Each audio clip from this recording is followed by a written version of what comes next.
So, yes, please continue. What is your major concern? Hello. Yeah, I can hear Yeah, yeah, yeah, sir. So actually, he's well with academics, even homeworks, all that he does on his own. Thing is, you. he doesn't want to do anything which is out of the school. Mm. I want him to learn more, but he doesn't want to try. Like, for And example, what do you want nowadays, him to learn? normally we'll like I want to introduce him to some addition, all kind of math, anything which is out of the classwork, which can be helpful for him to learn easily later in the class. Okay. So, Shravanti, are you aware of the methods that they follow in your school, in your child's school? How Yeah, they teach addition yeah, or they give them number tiles. Through that, they teach him. okay. So you try to give him the same activity at home. Maximum, sir. Yeah, So is he interested doing that activity at school? yeah, he does it promptly. Actually, this year he is doing little bit lesser. Last year he was doing it very interestingly. Okay. So your concern is doing at school and is not doing at home. Is that your concern? No, not like that. Okay. Uh, it's like when I'm trying to make him teach something which is out of the school, he doesn't Mm-hmm. want to learn. Yeah. Only which is told in school, he wants to learn. That's it. Okay. Do you mean to say he listens to the teacher and not to you? Yeah, yeah, Is that, exactly. is that correct? Okay. Yeah, yeah. Okay. Fine. So Geeta, tell me, Geeta. Nowadays, Yeah. Yes, sir. Shravanti, please continue. he is like he wants to watch cartoon, all that more. I try to divert him, Mm-hmm. but still he wants. He's in mood to watch it all the time. Okay. Does he cry or Yeah, kind throw of. Not tantrum very if much. you don't give the screen time? Yeah, yeah, yeah. Mm. I doesn't give him mobile. He asks in TV only. Yeah. Welcome, Rakesh. Hi, Hi. everyone. Nice. You could make it. Yes, Shravanti, please continue. Yeah. So screen time, I want to avoid that. I tell him if you complete the homework, you can watch it. He Mm-hmm. obeys that, but still, he's like, I'll tell him for 15 to 20 minutes you can watch it. Mm. He wants to watch for a lot longer time. Yeah. See, some 10, 15, 10, 12 parents registered for this online orientation Okay. last week, including the last week participants. And most of them have this concern. Screen time is the major concern for Yeah. all the parents. So, how to Okay. reduce screen time, how to avoid screen time. So, we'll talk about it. Yeah. So, Geeta, could you share your concern? Do you have any concerns or no concerns?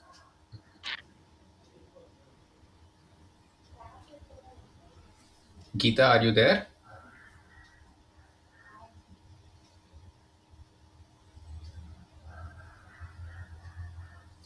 Okay. Rakesh, could you switch on the video, please? I feel alone here.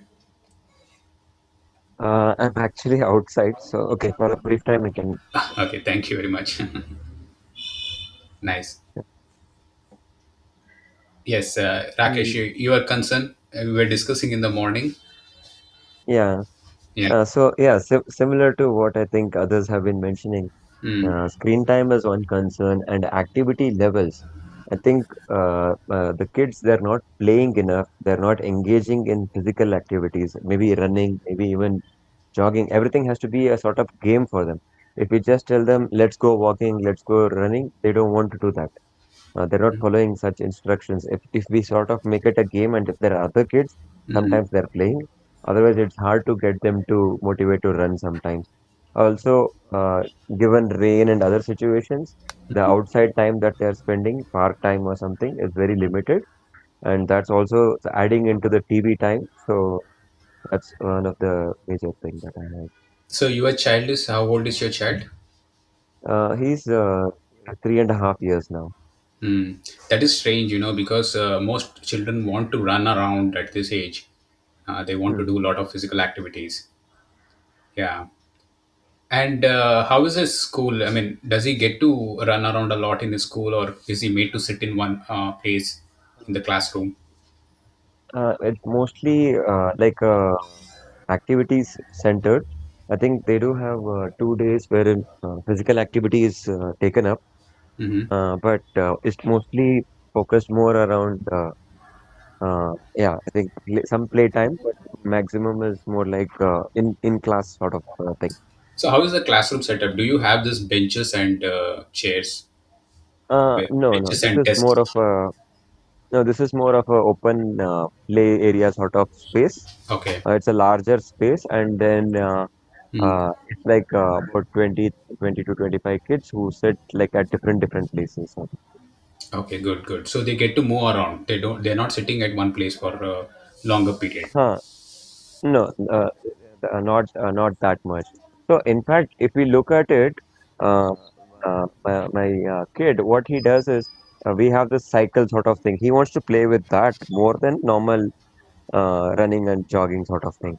So that also affects the physical activity levels, right? Because cycling Hmm. is to some extent okay, but I think I would like it at least. And also, if we are walking for a while, he walks for a while, and then he wants us to carry him. Okay. At this age, he's already more than 17 kgs. Hmm. So, I mean, I expect him to walk more, but yeah, it's getting a little bit difficult to say to him, like, yeah, you have to walk more than this. Sometimes he does work if we engage him like, okay, there is something there, let's go see little while, like Hmm. 100 meters or 200 meters more. But yeah, if we have to engage him in some distant walk, Hmm. it's a little bit harder. So that's what. I understand. So, Geeta, are you there? Yes, Rakesh, tell me. Yeah, Geeta. Tell me, Geeta, what is your major concern? Do you have any concerns with your children? I actually don't have any concern. See, I basically work for a preschool. Okay, Okay, nice. so I come across many kind of special kids who have like speech delays, or maybe it might be mild ADHDs, Hmm. or these kind of things. I was little curious if I can get any workarounds for that because special Hmm. trainers are always there. Hmm. But if we learn how how to make them calm down, or like sitting tolerance, if I can help them to improve on that, Hmm. or any speech delays, like some people I actually handle nursery and LKG, Okay. so they have lots of stammering and stuttering problems and all those things. Hmm. So I was wondering if I can get any workaround for that. That's it. Yeah, yeah, sure. So I want to ask you all, do you think these cases of ADHD milestone delays have increased over these years recently? Yes, absolutely. Yes, it's like a major hike. I see many of them. Each one class, I see one to five kids who have all Hmm. these kind of things. Okay. So do you think maybe 20, 30 years ago this was not the case?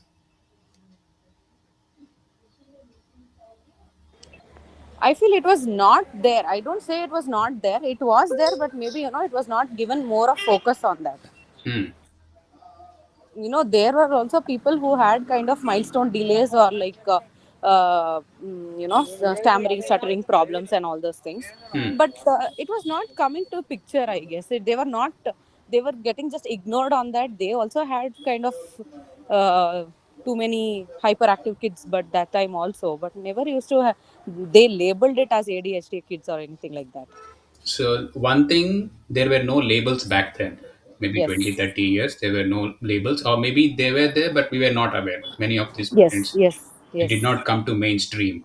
So it that's right. was, like somewhere in the corner, I mean, Mm-hmm. fringe, Yeah, right? correct. So, and now, with this inclusive education and all. So that schools have to, follow inclusive education where they have to consider all kinds of children, right? Whether they are normal children or special children. But I don't see many school doing that. What do you think? Yes, that's more of like, they need that kind of special trainings. They need more of schools doesn't take up those kids at all initially itself, because they need another kind of a training centers or something like that. They make a boundary for themselves by not taking those kids, is what I feel. Yes. So, what is the reason? Is it only the lack of training, or is there any other reason why the schools reject these children? Because I hear, I get to hear a lot of cases where, parents want to send these children to normal schools, but schools are not accepting these children. What is the reason? Yes. One thing, as you rightly said, teachers are not trained. See, that is Uh, one major reason, and I feel, they are like getting step back because they don't want to give more money to them, hire them for them, kind of these things. hmm, I see. So another reason is I've heard, the school management saying, uh, or the parents' concerns, other parents' concerns, the parents of normal children, they feel if our children mingle with these children, they will also pick up these habits or these deficiencies. So yeah, this is one of the concerns. Do you agree? Is that the case with you in your school? Yes, yes, that's absolutely right. What I've seen that. Hmm. Yeah. So I feel, because of this, you are sidelining these children, and Mm-hmm. these normal children don't get exposed to these kind of, disabilities and learning difficulties, or such conditions. And when they grow up, they feel, like they're not exposed to these kind of children, and we No, also grew up not like only. that, maybe. Sorry to interrupt. Not only the thing what they are learning, but they also get, curriculum wise they lag up. Like, they are lacking all those things. Though they have multiple kinds of memory power to this thing and all those things. Exposure is not given much because of all these kind of things happening, and Hmm. they lack in their curriculum, is what I feel. Yeah, that is true. So, what I was trying to tell is, when we grew up, we were not exposed to such children, right? So we thought, everyone to be normal. And when we are grown up and we are, working in an education field and we come across such children, we feel, why is this so many children are having these issues? So is it because of the environmental factors? The environment has changed. There's a lot of development at every level. We have this screen time. We have this all, all this, so many distractions are there. Is it because of that, or is it because we were, kept aloof from all these things? We were not made aware of all these conditions. So it could be either one of these. No, that for me, major concern is like, screen time awareness has to be given more importance, Hmm. because most of the kids I see in these kind of lagging things, they are mainly exposed to screen time. Because of that kind of watching reels or, all this kind of shorts and all those things, Hmm. they don't have sitting tolerance at all. Absolutely. They True, true. cannot sit, they cannot sit for like, 5 minutes in one place and concentrate on one thing. That's So right. that is the major issue, and that has to be given awareness on that. And Yes. people will not agree if I say this, because they say no, we cannot all the time dedicate to kids, is what they come to conclusions. Yes, yes. See, there are many studies which have come out and which have proved that screen time exposure has direct influence on the behavior of the child. The child sleep quality reduces, and the child becomes restless, hyperactive, and also there are a lot of health consequences as well. So this is the reason why the World Health Organization (WHO) has issued guidelines on physical activity, sedentary behavior, and sleep. So in these guidelines, they prescribe screen limits for each age group. So for babies and toddlers from 0 to 2 years, it is zero screen time. The child should not be exposed to any kind of screen time, because it will have lot of this developmental delays if the child is exposed to screen time early in its life. So all this speech delays which we are talking about is majorly because of this exposure to screen time. And you know sleep quality also reduces when children are exposed to the screen time. The blue light which is emitting from the screen, it affects the sleep quality. Children don't go to sleep, fall asleep quickly. They will be awake late in the night. And because they are too much exposed to screen time, they also don't want to engage themselves in physical activities. Right, Rakesh, coming to these physical activities, that's one of the reasons, because children find the screen time so much engaging, and they're hooked onto it. They don't Yeah, find this physical activity interesting. One of the reasons. And yeah, true, true. I think even to disengage them from TV, if we try to give any other activities or even like say, let's go play, they don't buy it at all. yes, yes, So that is true. So the only thing that we can do is we have to find interesting activities which are more interesting than the screen time. Activities which are more interesting than the screen time. So we'll figure out what kind of activities can be given for these children. And before we proceed with this, uh, we want you all to watch one video, short video.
Yeah, can you see that video? What about others? Are you able to see the video? Rakesh and Shravani? Oh, I see. Okay. Okay, okay. Just a second. I don't know what happened. Let me try. So I thought you were all watching the video. Sorry.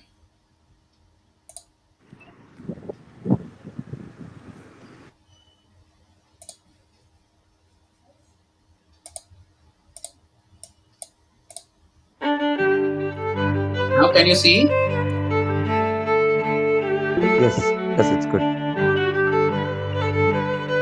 Yes, we can. Good.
So did you all see that video?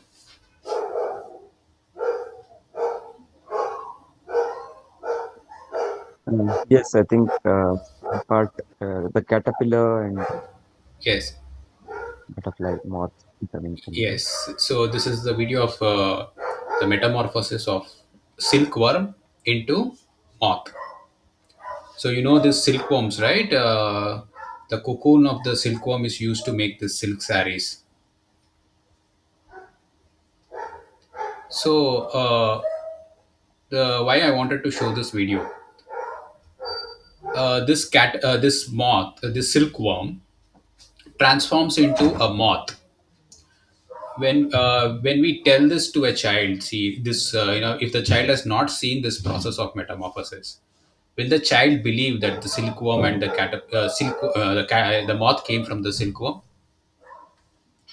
Anyone can answer, please. No, it's hard to believe that. Hard to believe, right? If the child has not seen this video or seen the silkworm transform into a moth, it's very hard to believe, even for adults, if they have not seen this.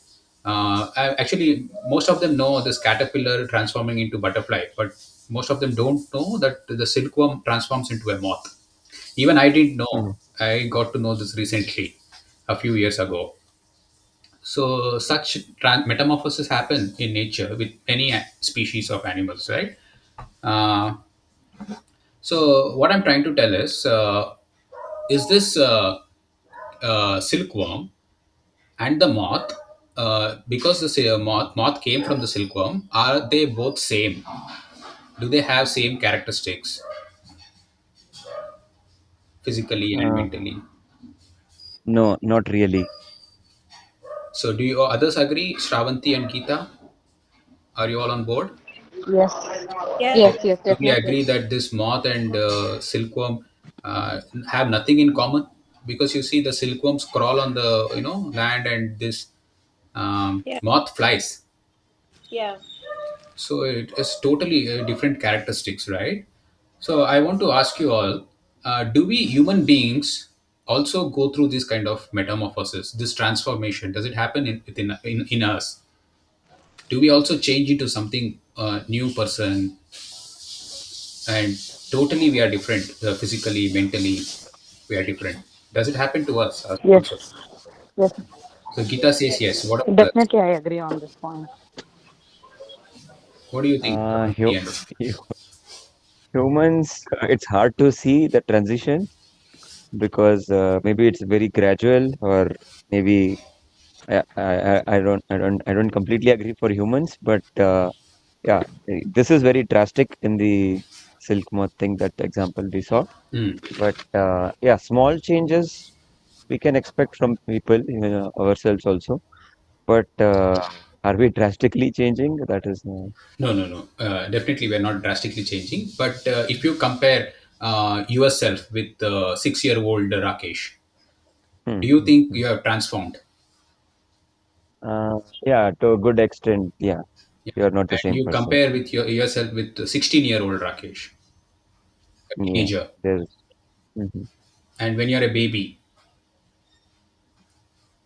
So definitely, there is a lot of changes, right? The way you think, Hmm, the what your physical needs, your mental needs, they're all totally different. At different age group, you have different needs. The kind of social support you need is different.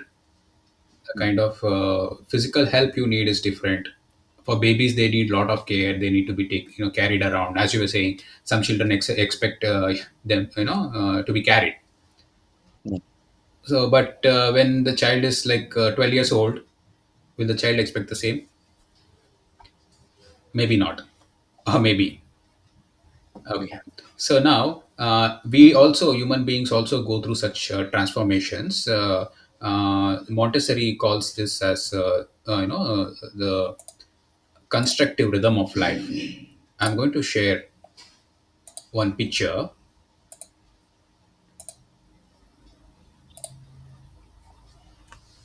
Can you all see this picture on the screen? The planes of development, the constructive rhythm of life. Can you see? Yeah. Yeah. So Geeta and Shravati, you're able to see this picture. Yeah, yeah. So what this picture is saying, see, this starts with birth here,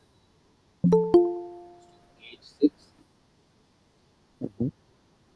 Okay, so one person joining. Welcome, Jaisimha.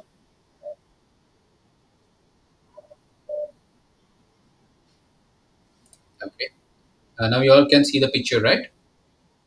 Yes. Okay. So this birth to age 6 is one plane. Okay. So these are the planes of development. We have four planes of development: birth to 6, 6 to 12 years, 12 to 18 years, and 18 to 24 years. Okay. So these are the four planes of development, and it is observed that children in the first plane are very different from children in the second plane, and teenagers in the third plane are very different from the other planes, and the young adults from 18 to 24 are very different from the other the rest of the three planes. So the needs of the children now.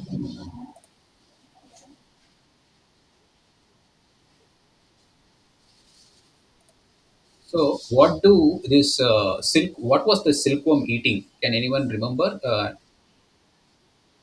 Recall and give me the answer. What was the silkworm eating?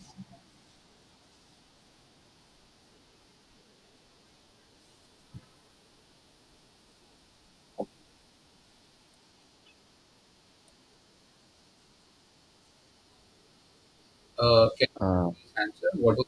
I don't remember from the video, but I think I read long ago some leaves that they eat some leaves. Yes, yes, mulberry Uh, leaves. uh, So they are given fed mulberry leaves. And what does the moth eat? uh, I'm not sure. Mhm. So they usually feed on this nectar from the flowers. They are on mostly on a liquid diet, right?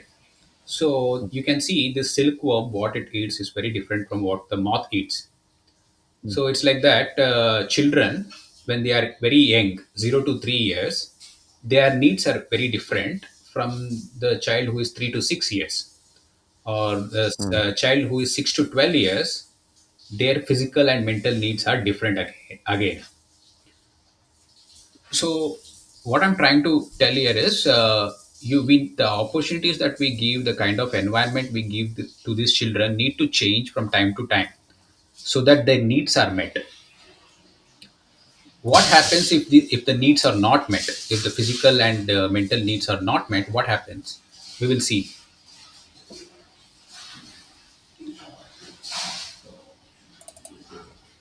So what is their need? We can see. Can you see the this is a new picture which I have shared now? Can you all see this new picture?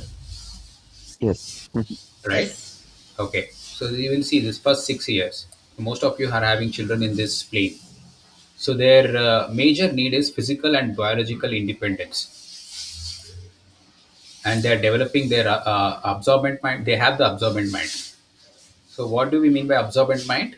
They just unconsciously absorb everything in their environment, whatever they see, the behavior of their parents or teachers. They just keep absorbing everything, and they're building their personality. So they will not judge between good and bad. They don't know what is good, what is bad. So whatever you offer, they will just imitate. Whatever the actions, the speech you use in the environment, children will be imitating the same.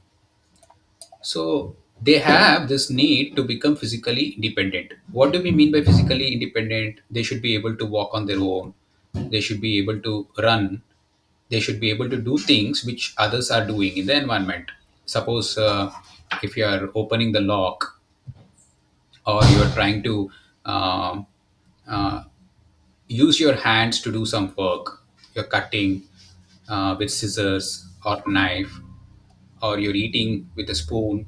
All these things the child should be able to do. Or you're brushing your teeth, taking bath, washing itself after using the toilet. All these things make the child physically independent. Okay.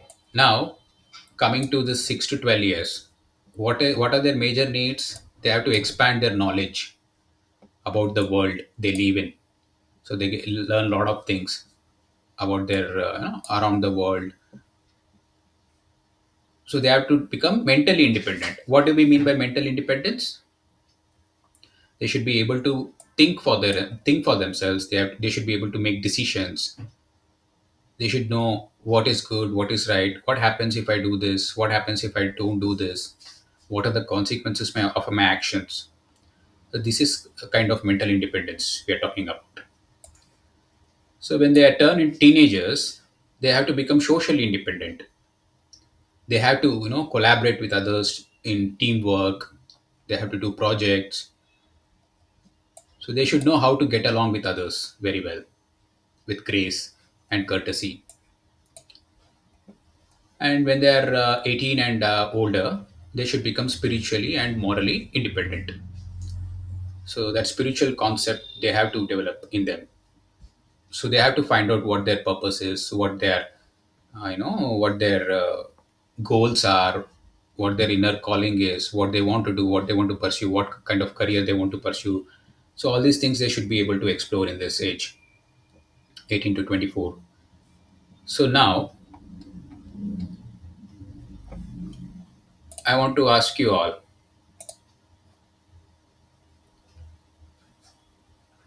uh, you all seen that silkworm transform into a moth, right? So from the cocoon the moth comes out. It breaks open the cocoon and it comes out. Now what happens if I break open the cocoon to make it easy for the moth to come out? Anyone can answer. I think the moth stage will not be. I mean, it will completely not in the moth stage itself. So it needs time to get into moth stage, right? So it may not. If we break open that, it may not be in the complete stage of moth. No, it is a complete stage of the moth and it is trying to get out. Okay, it has made a Mm-hmm. small hole in the cocoon. So now I Mm-hmm. think, why struggle? I will make it easy for it. Let me open the cocoon. Mm-hmm. So the Mm-hmm. moth will come out. Okay. So Mm-hmm. what do you think will happen to this moth? It will not be independent. Everything. It will ask for somebody's help for each and everything. Hmm. Interesting. Good. So any other answers? Okay. Do you think Yes, this same. moth? Yeah, please, Rakesh. It won't develop the same amount of strength that the other moths would be developing. Okay. Good. Shravanti, what do you think? Do you agree with Geeta and Rakesh?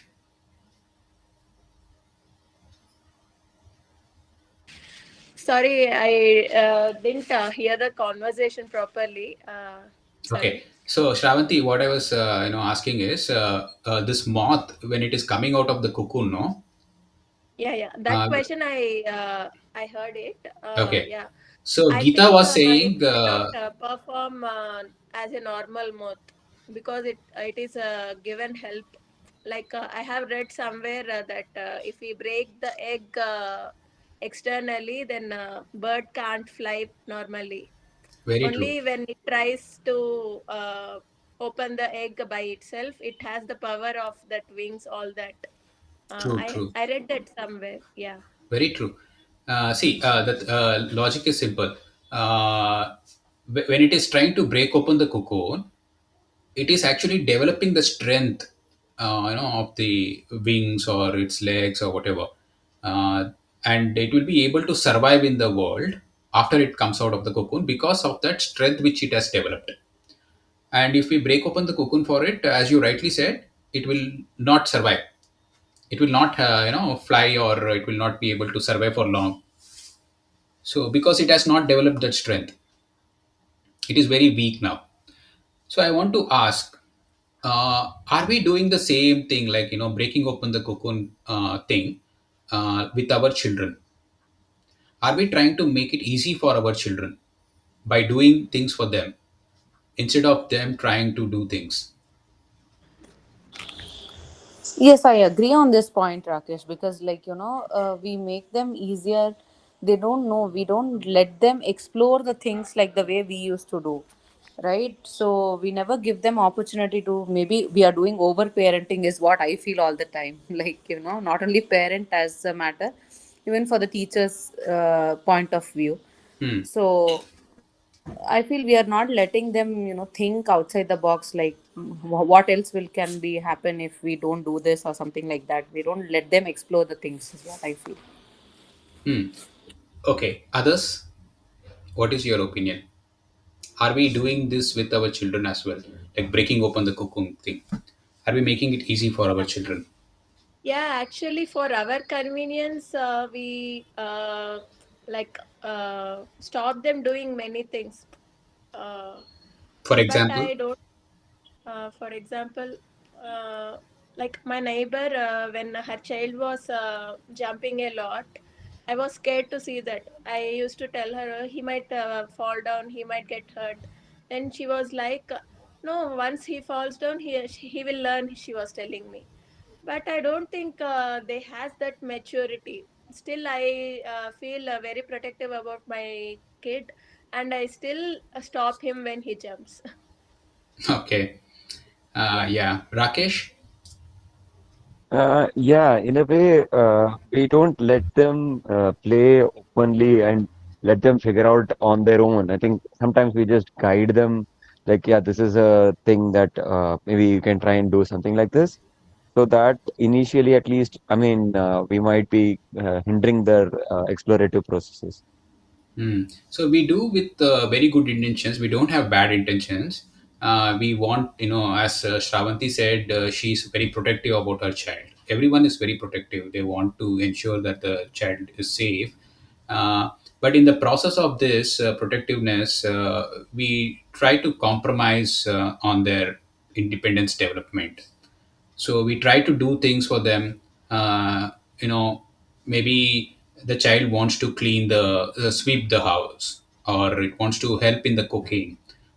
We think, as Shravanti rightly said, because for our convenience, we don't want the child to do all this stuff, because we have to do the cleaning again after the child has done the mess.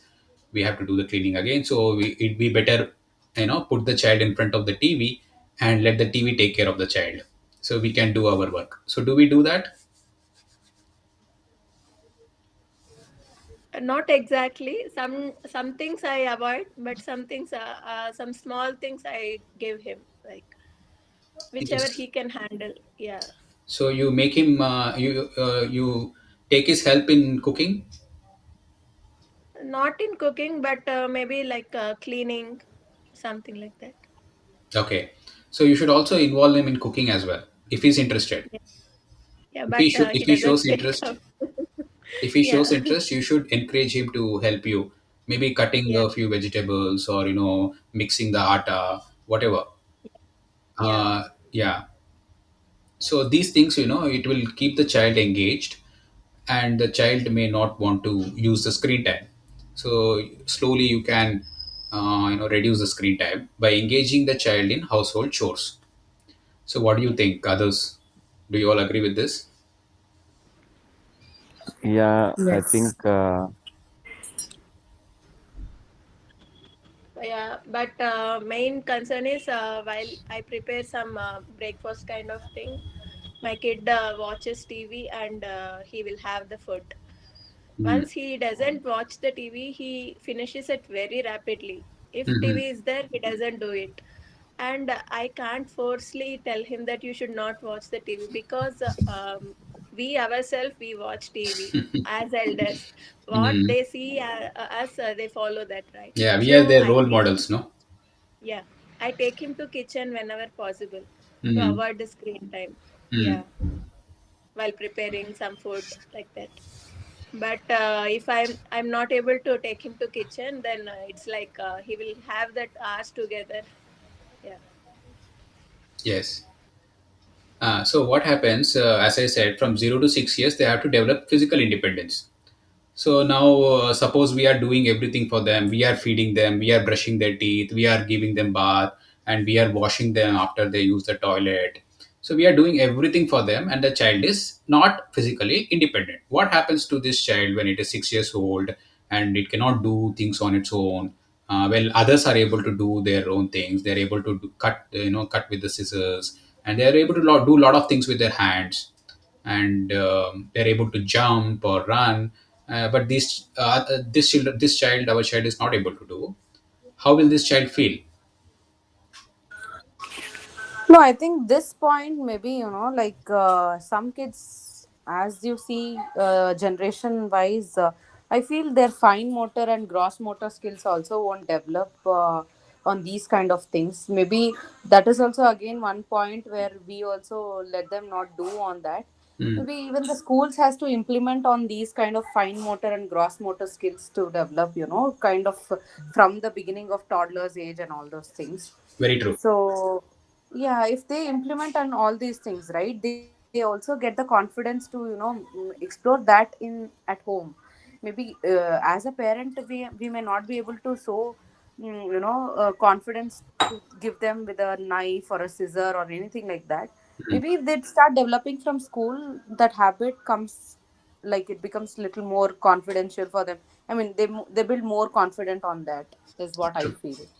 Yeah, true. So, see, my question is, some children are able to do, but some children are not able to do because they have not given opportunities at school or at home.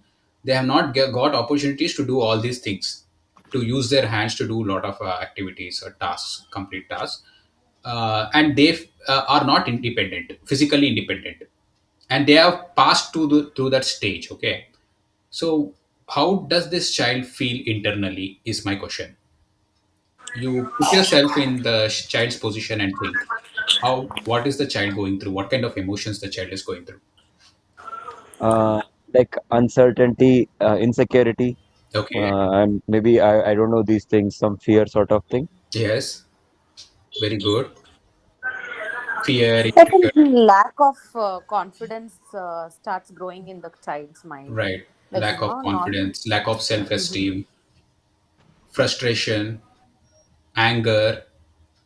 So it slowly turns into anger, throwing tantrums, crying, or self-harming, or harming others, pulling others' hairs, or poking with a pencil. Uh, do you agree? Yes, absolutely. So can we say all this kind of behavior, unacceptable behavior, socially unacceptable behavior, uh, is because of the internal, emotions that the child is going through, and the internal emotions that the child is going through because it has not satisfied its self by becoming independent. Can we say? Can we put it in this way? Yes. So now, by making the child independent, can we make the child feel happy about itself? And when the child is happy, automatically all these behavioral issues will taken care of. Do you agree? Shravanti, can you can also Yeah, comment? yeah, we can make them independent to some extent, not completely, Okay. because we'll be watching them throughout the day. We know what are their capacities. Watching those things, we have to handle things. Not entire independence can be given. Yeah. So there is difference between freedom and independence. Yeah. What you're talking about is freedom. Okay. Freedom for the child to do certain activities. Yeah. Okay, the freedom should definitely be within limits. Okay, if freedom doesn't mean that the child can do whatever the child wants. If the child can damage anything, no, that is not freedom. So the condition is there is a difference between freedom and independence, and in freedom it should be within limits. The condition is the child has freedom to do whatever the child wants, but only condition is it should not harm others, it should not harm self. Okay, this is the only condition. Yeah. uh, don't harm others, don't harm yourself. If you follow this, then you are free to do whatever activity you want to do. Suppose you are cutting with the knife, as long as you don't harm yourself, you do it. You experience that cutting and develop your skill of cutting vegetables using a knife to cut the vegetables. So you should give that freedom, because when you give freedom, the child will become independent in doing that activity. Through freedom comes independence. And when the child is independent physically, mentally, socially, financially, and spiritually, automatically the child will be happy from inside, and it builds responsibility. It becomes a responsible citizen, responsible human being. So the person will be able to take on challenging responsibilities. We need people who can take responsibilities, right? So the thing is, the screen time, the only way to avoid the screen time is by making child independent in all the activities that the child, whatever the child can do, we should encourage the child to do it. We should give the freedom for the child to explore, learn from the mistakes, and develop the skill to perform lot of activities. And the child should be able to take care of itself, like brushing teeth, taking bath, washing itself after using the toilet. All these things the child should be able to do. So as long as the child is dependent on parents or others, it will feel insecure. It will feel that sense of fear, frustration, and it slowly turns into anger, and it turns into socially unacceptable behavior.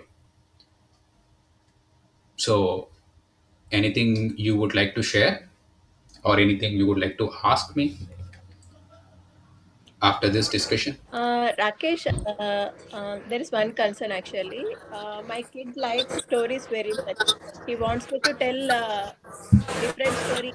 He likes listening very much. Okay. When he was like 2.5, 3 years itself, this habit has started. Hmm. Uh, and he used to repeat the stories as well. When he was 3 years old, before four, he was doing that very actively. Okay. Now, if I ask him, he doesn't do that. He just want to listen, but he doesn't convey the story later whenever I ask him. I Okay. don't know why, what is happening, Hmm. but still he wants to listen. He didn't stop that, but he doesn't want to share the story. Okay, you mean to say the child is not able to narrate the story to you after listening to the story? He doesn't want to, even if he knows. Okay. Yeah. At So, school, if his teacher asks, he will tell that. okay. So, are you Yeah. asking the child to narrate a story in front of your relatives or friends? No, individually also he's like hesitant to say it. Okay. What is the reason? What could be the reason? And Like, that's what I'm not yeah. understanding. At very early age, he was very openly telling everything. Now he's not doing that. I don't know why. What is happening? So I want to ask you: do you always correct the child? This is not the way to tell the story, or this is not what I told. You are telling it differently. Did you ever try to correct the child? Yeah, but not regularly. Uh, one, twice or thrice like that. Yeah, not regularly. I don't So yeah, very regularly. Yeah. so that could be one of the reasons, because children don't like to be corrected. At Okay. that age, they are developing their identity, personality. They Hmm. have this kind of ego that they don't want to be corrected. Yeah. So even in this Montessori setup, we don't actually correct a child if the child is doing something wrong. So Huh. there's something called as control of error, which Yeah. is inbuilt in the material itself. The material which is given for the activity, it has the control of error. Okay. So that material itself will give feedback to the child whether the child has done correct or wrong. Okay. So that kind of is set kind of effort that goes into teaching or something.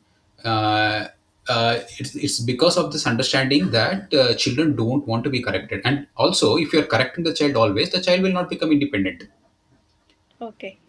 There is a way to do that corrections also. It should not be direct, it should be Okay. indirect. Okay.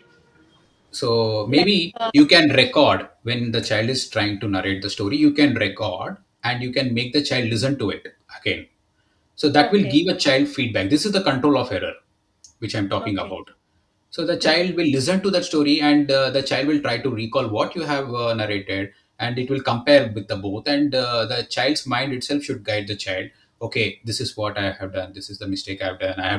I missed this character, or I missed this part in the story.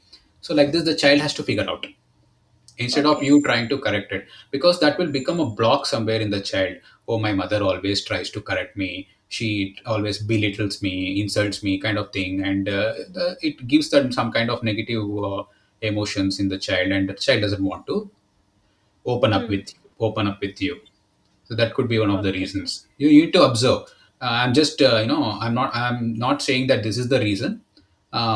You should observe and see, is this the reason? Am I doing Okay. something against the child's interest? So you need to observe. Yeah.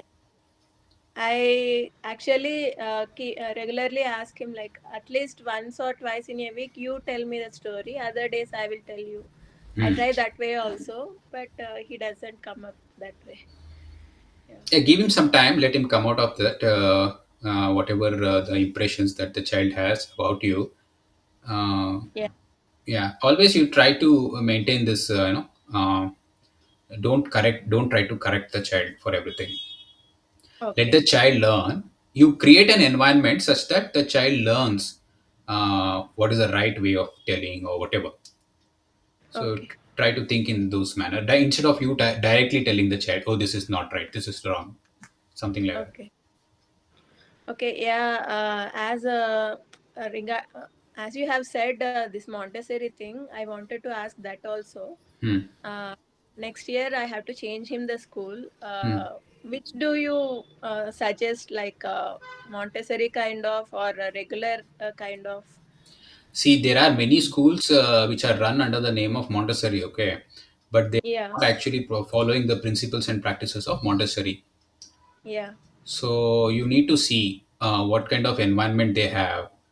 Do they allow the child to move around, or they have this benches like they have for primary or secondary grade children? They have this benches and desks. Do they have such a setup, or do they, Mm. as Rakesh was saying, do they have open space where children can move around? Do Yeah. choose what they want to do? Do they have freedom to choose activities, or do they have a strict, rigid curriculum timetable which they follow in the classroom? They give homeworks. If they do all these things, then it is not a Montessori school. Okay. So Montessori doesn't give you homework. Of course, Huh. now because of parental pressure, many Montessori schools have started giving homeworks. Yeah. So that is the sad part. But yeah, it's very difficult to follow Montessori principles and practices these days, because Hmm. schools have to survive, right? Yeah. Yeah. And their survival depends on satisfying the customers, who are the parents. Yeah. Absolutely. So you need to do a lot of research. You have to go and talk to the teachers, talk to the management. What principles and practices you're following? Is it child friendly? Are you giving this freedom and independence for the child to develop, or you're just dumping information? You're making only write them ABCD, read, Hmm. forcing them to read and write. This is what parents expect, right? When they send the child Yeah. to preschool, by nursery, the child should be able to write or ABCD. Hmm. They don't care whether the child develops emotionally or not. Whether Yeah. the only thing they care is the child should be able to write ABCD, and Yeah. that is what the parent teachers will also do. The management wants the teachers to do. That's what most of the parents expect, right? Yeah, so but parents need to be educated. I was talking to Rakesh in the morning today. I was telling him in every degree course we need to introduce one parenting course.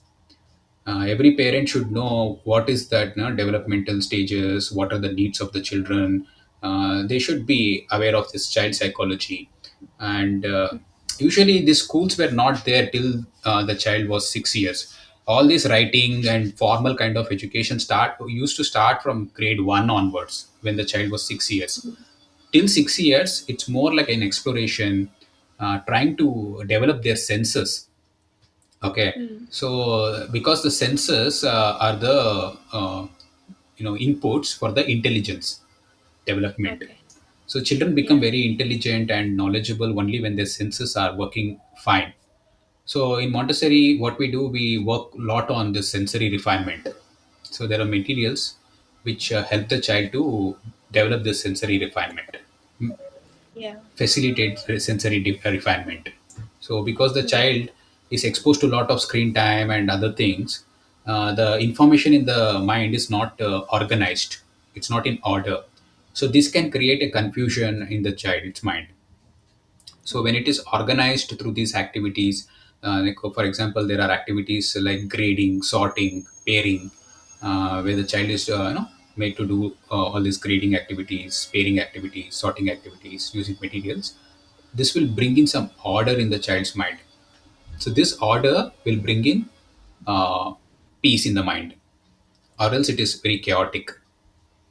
Uh, One more question, if you don't mind. Yeah, please, please.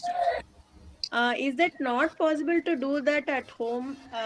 Means like normal school we can send, and activities and all we can encourage at home itself. Can we do that way? Because why You I am should. asking is, one of my relatives' daughter is she has come to eighth standard. Hmm. Till she's in Montessori only. Okay. Till now she didn't have any homeworks or exams anything. Okay. Now she's feeling very stressed out, and it's like traumatic. Hmm. Sudden change is like not able to adjust to that environment. Okay. So I don't feel if Montessori is okay, right way to select or not. See, Montessori, it again, as I said, from 0 to 6 years, it is a different environment. From 0 to 2 years, 0 to 3 years, it's a different environment. Okay. It's a toddler environment, which is different, and a preschooler environment is different. 6 to 12, it's called elementary environment. So that is totally Mm. different. And you have a lot of writing work and you reading work, they're expanding their knowledge. There are a lot of stories they will be reading about the cosmos and all universe, everything under the sun, whatever it is there, they will be exploring. Okay. Okay. So I don't know whether you're whoever you're referring to, whether they went to a genuine Montessori school or the so-called Montessori school. Mm. What they did, I don't know. See, just because they don't give homework, it doesn't mean that the child will not develop anything. Or maybe just because somebody is doing the homework, it doesn't mean that the child is very smart or scoring high marks, right? They may be Yeah. doing the homework, they may be passing the exams, but they don't have that knowledge to apply what they have learned. They are lacking basic concepts. So all these problems issues are there. Yeah. So even many children who go to traditional schools are having these issues. I have never seen a Montessori child having these kind of issues with stress or whatever. But what you're trying to tell is when the child moves from a Montessori school to a traditional school, then they will Mm. feel stressed out, right? Because of homework and such things, Yeah. Yeah. exams and such things. See, there are And also always like other ways. it is like over freedom maybe. Yeah, and these children don't have this kind of freedom in traditional schools, Hmm. right? So Yeah. and these schools are like factories. I feel this is my personal opinion. They are only trying to pass out children of average IQ, Yeah. and these children usually don't have the independence, don't have the capacity to take on responsibilities. But if we Hmm. want children to be independent at all levels and we want them to take challenging responsibilities, not just job seekers, but job creators, if we want such Hmm. children, then definitely our approach to education should change. You should not be focusing more on doing assignments, homework, and passing exams. No, the children should be applying what they have learned in real life. Okay. And I think the Montessori schools are doing a great job in this regard. Children are applying what they are learning. They are doing a lot of activities. I have seen a lot of projects being taken by these children. They are building ships. They are building boats and robots and artificial intelligence. They're coding, whatnot. So we need to Mm, be encouraging children to do all these things rather than stick to this textbook reading, passing exams. It is very mm, outdated. But so many schools, traditional schools, are still doing this, unfortunately. okay. And So, if you're whatever the case you are referring, if that child is feeling stressed out in this traditional school, just remove the child from the school. Try NIOS. There is NIOS called National Institute of Open Schooling. okay, You can make this child write the 10th exam, 12th exam through NIOS. So it doesn't have to go okay. to school. It can do its own studies, and there are a lot of resources, online resources the child can use. If the child is independent in reading and writing, then there is no problem. The child can easily pass these exams, and it can pursue whatever the child's interest is. If the child wants to set up his own business, the child can do it. The student. Okay. Yeah. Uh, So I think that I've was taken a helpful. lot of time. Yeah. Yes, Yeah. Ravanti. Yeah, that was helpful. Yeah. Yeah. Thank you. Thank you all for your taking your time on this Saturday evening. So quickly, if you can share your feedback about this session, it would be grateful. I'll be grateful. Geeta, you want to go first? Yes, I'll go. It was a good session and informative session. Like, I feel you have to do all these kind of parenting workshops a little more frequently to clear all the parenting doubts.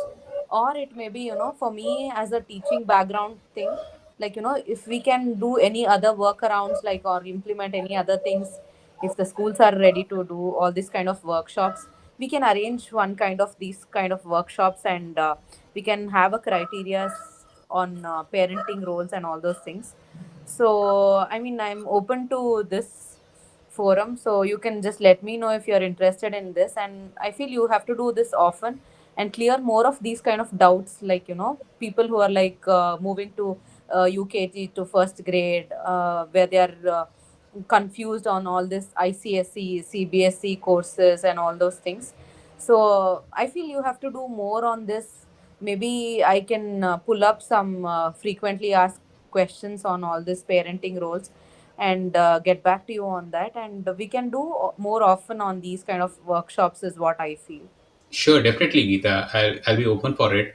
So if your school needs any workshop, I can provide you curated workshops, customized Got it. for Mm-hmm. your needs, Mm-hmm. and of course the parenting workshops also. Uh, I love to do all these things. Good to know that, Rakesh. Thank you, Geeta. Thank you very much. Thanks for the time. Yeah. Yeah, thank you, Rakesh. Your feedback, please. Yes, it was a good session overall. I think the videos, how you showed the processes, and then the developmental stages, these are all very new learnings for me, or like at least very different perspective of looking at how childhood and how the child develops. So that way the needs are different, and how we are instructing them, the way we approach that also needs to be observed and changed accordingly. So lots of good inputs on those directions, and overall a good session. Uh, Thank you for organizing this. Thank you, Rakesh. Thank you, Shravanti. Yeah, it was very good session actually. So, as Geeta has said, frequent sessions like this would help a lot. Definitely, we'll work on it. I'll work on it. So we'll whatever you need, whatever your concerns are, I can base my session around that. Yeah. Yeah. So, is it possible to conduct a session in school as well? Like my kid's school, if I ask the principal, is it possible that Yes, time? yes, it is possible. Yeah, you can send an invitation. I will come. Okay. Yeah. Uh, so So I can contact you through the same number which I got message. Yes, yes, please. Yeah. So what Okay. I do is, I'm right now I'm started this after school program for children from grade 3 to 9. So because Okay. according to a recent report which is released by the Ministry of Education, many children in grade 6 and 9, nearly half the children, 50% of the children, are not able to read and comprehend literature at their grade levels, and they are not able to Hmm. apply their basic mathematical concepts. So to help these children develop their foundational literacy and numeracy skills, I've started this after school program at the Sarka Learning Space, which is near Ramgondalli, which is in Ramgondalli, Elanka. So Okay. that is one thing I do. And if any school needs, this kind of workshops for their teachers or parents, I am, very much available. In the morning time, Okay. I can come and conduct these workshops anywhere in Bangalore. Even if outside Bangalore, if you invite me, I'm okay to come. And Yeah. if any parent needs home engagement, like how to engage the child at home, what kind of activities the child can do so that all the screen time can be avoided, I can do an online guidance for that. So these Yeah. are the things which I am working at right now. So if you Okay. need any of these services, you can please reach out to me on the number. Yeah. Yeah. Okay. Okay. Yeah. Thank you Okay, very much. thank you very much for joining this session. I was very happy interacting with you all. So this was a great session for me, great learning for me as well, trying to understand your concerns and how we are, coping with the challenges of parenting. Thank you very much. We'll meet again. Thank you, Rakesh. Yes. Thank you, Geeta, Rakesh, Savanti. Bye. Yeah. Have a Thank nice you. weekend. Good night. You Yeah. too.